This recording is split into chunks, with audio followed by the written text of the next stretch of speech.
Procrastination isn't just about being lazy. It's not a personal flaw or a lack of ambition. It's a recurring pattern of avoidance, one that has been studied deeply by science, and more importantly, one that you absolutely have the power to break. In this video, we're going to explore 7 science-backed strategies to overcome procrastination, so you can finally take control of your time, build real momentum, and accomplish the goals that truly matter to you. Let's begin with something simple yet surprisingly effective: the 5-minute rule. You've probably experienced this before. You tell yourself you'll start a task later, maybe when you feel more motivated, focused, or energized. But that perfect moment rarely arrives. Hours turn into days, and the task starts to feel heavier and harder to face. That's exactly where the 5-minute rule comes in. The idea is simple. You commit to doing the task for just 5 minutes. You set a timer, and you begin. No pressure to finish, just a small window to get started. This works because it bypasses your brain's natural resistance to overwhelming tasks. When you look at something big, like writing a paper or organizing your finances, it feels like too much. But 5 minutes? That feels manageable. It feels safe. And here's the truth: action creates motivation. Once you begin, even in a small way, your brain starts to engage. Dopamine is released. You begin to focus. You find your rhythm. Before you know it, those 5 minutes turn into 30 and you're in motion. Think of it like pushing a heavy cart. Getting it to move is the hardest part. But once it's rolling, momentum carries it forward with much less effort. The same applies to any task you've been avoiding. In fact, research has shown that people who start with a simple 5-minute commitment are much more likely to continue working and finish the task than those who wait for inspiration to strike. That's the brilliance of the 5-minute rule. It's not about doing everything at once. It's about making it easy enough to begin. You're not saying, "I'm going to conquer the world today." You're simply saying, "I'll show up for 5 minutes." And sometimes, that's all it takes to turn hesitation into progress and completely change the course of your day. Now let's talk about chunking. Let's talk about when you tell yourself, "I need to finish this report," your brain doesn't see one task. It sees many: researching, organizing, writing, editing, and more. This mental overload causes your brain to shut down or look for distractions, which is exactly how procrastination starts. According to psychologist George Miller, our working memory can only handle about 7 pieces of information at once. So when a task feels too big, your brain defaults to avoidance. This is where chunking comes in, breaking tasks into smaller, more manageable steps. Instead of telling yourself to write the paper, say, "Open the document." That alone is progress. Smaller steps feel doable, and each one gives your brain a little dopamine boost, which helps you keep going. For example, if you need to clean the house, don't try to tackle it all at once. Just set a timer for 10 minutes, put the dishes in the sink, wipe the counters, and vacuum the living room. Suddenly, the job feels lighter and you're already moving forward. Let's say you're stuck on a presentation. Don't focus on the whole thing. Start by opening the software, adding the title slide, writing a few bullet points, and inserting one image. Now you're making progress, and that mental resistance starts to fade. Procrastination thrives when tasks feel too vague or too big. But when you break them down into small, clear steps, you give your brain structure, a beginning, a path, and an end. Real progress doesn't come from giant leaps. It starts with one clear, intentional step forward. And to support that forward motion, use the third method: implementation intentions, a science-backed method where you tie a specific cue to a planned action. For example, instead of saying, "I'll go to the gym later," try, "If it's 6 p.m. and I'm home, I'll change into my workout clothes and head out." Now your brain has a built-in cue and a response, and there's no decision to make in the moment. This isn't about becoming robotic, it's about reducing friction. When your brain already knows what to do, it doesn't need to negotiate with itself or rely on willpower. And the best part? This method still works even when you don't feel motivated, because preparation beats emotion. So the next time you catch yourself saying, "I'll do it later," pause and reframe it. Say, "If this happens, then I'll do that." A small shift in language can create a big shift in behavior. And over time, those small steps lead to real change. When your brain feels overwhelmed with a project, it immediately looks for an escape, whether it's checking your phone, grabbing a snack, or taking a nap. But this feeling changes when you give your project a time limit. Utilizing the 4th method, Pomodoro, or time blocking, will dramatically improve focus and productivity. The Pomodoro technique is easy. You work for 25 minutes, then take a 5-minute break. After 4 rounds, you take a longer break.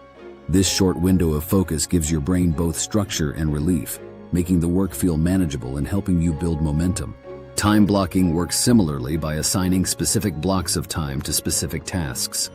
Instead of vaguely saying you'll get some work done, you say, from 10 to 11 I'll write, from 11 to 11:30 I'll check email. This turns your calendar into a focused game plan.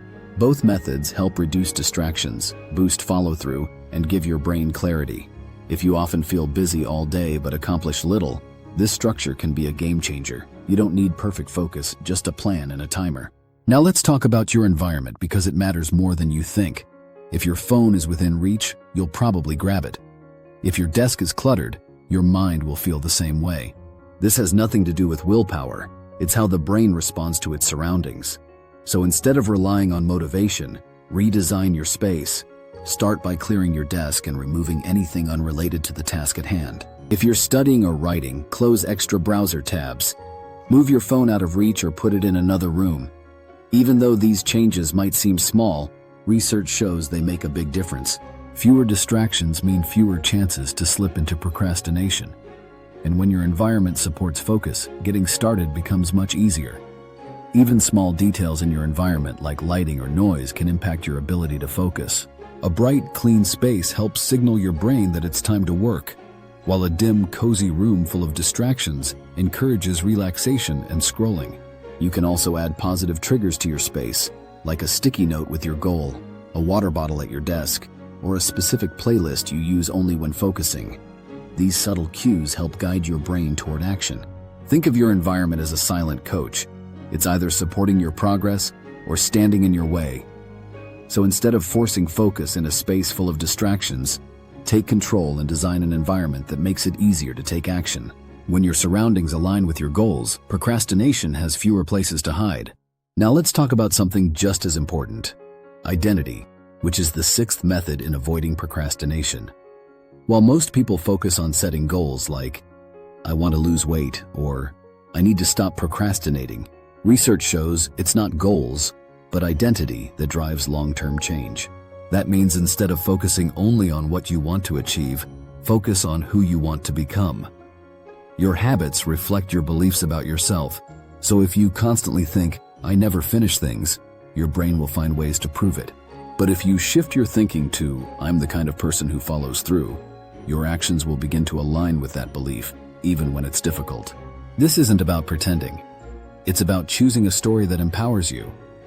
When you connect your actions to a positive identity, consistency becomes easier. For example, if you want to write a book, don't just say, I need to finish this manuscript. Say, I'm a writer, and writers write. If you want to improve your health, don't just say, I want to lose 10 pounds. Say, I'm someone who takes care of my body.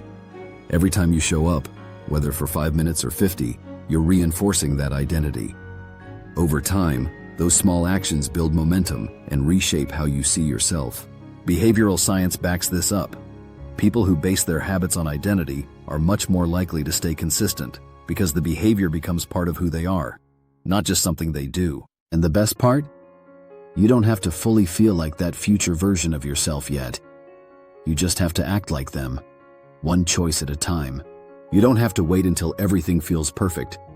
Just begin by acting like the version of yourself you want to become, one moment at a time. With repetition, your actions start to shape your identity until eventually the two align. So the next time you feel procrastination creeping in, pause and ask yourself, what would the focused version of me do right now? Then do that, not because you're pretending, but because you're stepping into who you're capable of becoming. Lastly, let's talk about self-compassion. Of course, we all fall short sometimes. We miss deadlines, waste time, and break promises to ourselves. And too often, we respond with guilt and harsh self-talk, thinking shame will somehow lead to action. But it doesn't. Shame paralyzes you. It drains your energy, weakens your confidence, and keeps you stuck in the same cycle. That's why self-compassion is one of the most effective tools for overcoming procrastination.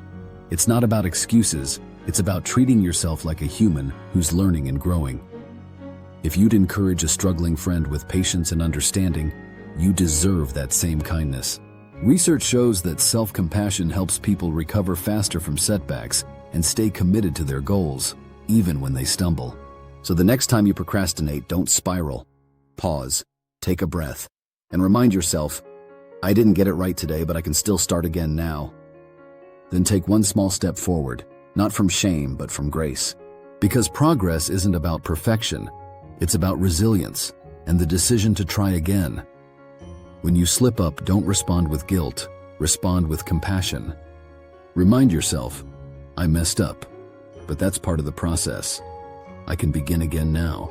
Think about how you'd talk to a struggling friend. You wouldn't shame them or call them lazy. You'd encourage them, remind them that setbacks are normal and that they still have what it takes to move forward. You deserve that same kindness. Progress doesn't come from perfection. It comes from resilience, especially the kind that grows out of grace. The more compassion you show yourself, the more focused and capable you become. So don't waste energy beating yourself up over yesterday. Use it to take one small step forward today. Here's a powerful bonus strategy for overcoming procrastination. Train your brain to link effort with reward. Your brain releases dopamine when it feels good about completing something, even small tasks like sending an email. But here's the key. You must reward the action, not the avoidance. If you scroll before starting work, you teach your brain that avoidance feels good. But if you wait until after you complete the task to enjoy a reward, like a snack, walk, or podcast, you start to build a healthy feedback loop. Over time, this rewires your brain to connect productivity with pleasure. The more it learns that effort leads to enjoyment, the more naturally you'll want to take action without needing motivation to get started. One simple way to apply this is to work for 25 focused minutes, then take a short, satisfying break. Whether it's stretching, stepping outside, or listening to music, that reward reinforces progress and keeps you coming back to the task with less resistance. Your reward doesn't need to be big or time-consuming. In fact, the most effective rewards are often small and satisfying, something that helps your brain associate productivity with feeling good.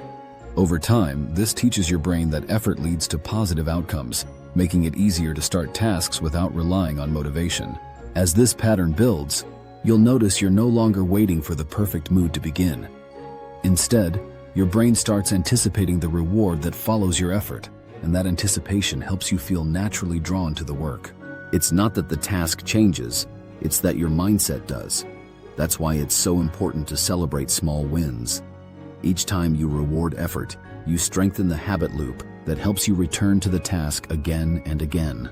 And if you've made it this far, remember this: you are not lazy or broken. You are human, navigating a complex world with a brain designed to avoid discomfort, even when it means delaying things that matter. But now you have tools. You understand the science. And most importantly, you know that procrastination is not a personality trait. It's a habit. And habits can be changed. If you're not sure where to begin, just start with the smallest step, maybe 5 minutes of focus. Use simple tools like time blocking or the Pomodoro method. Adjust your environment to reduce distractions. Align your actions with the version of yourself you want to become. And when you mess up, and you will, be kind to yourself. Then keep going and reward the effort. Each small action builds something bigger: momentum. And momentum is what moves you forward through doubt and resistance. This isn't about perfection, it's about consistency, especially on the hard days. So whatever you've been avoiding, a task, a decision, a goal, take the first step now. You don't need to be ready, you just need to begin. Because that future version of you, the one who shows up, follows through, and lives with purpose, isn't far away. They're just one decision away. If you found this video helpful, don't forget to hit the like button and subscribe so you're always up to date with new content just like this.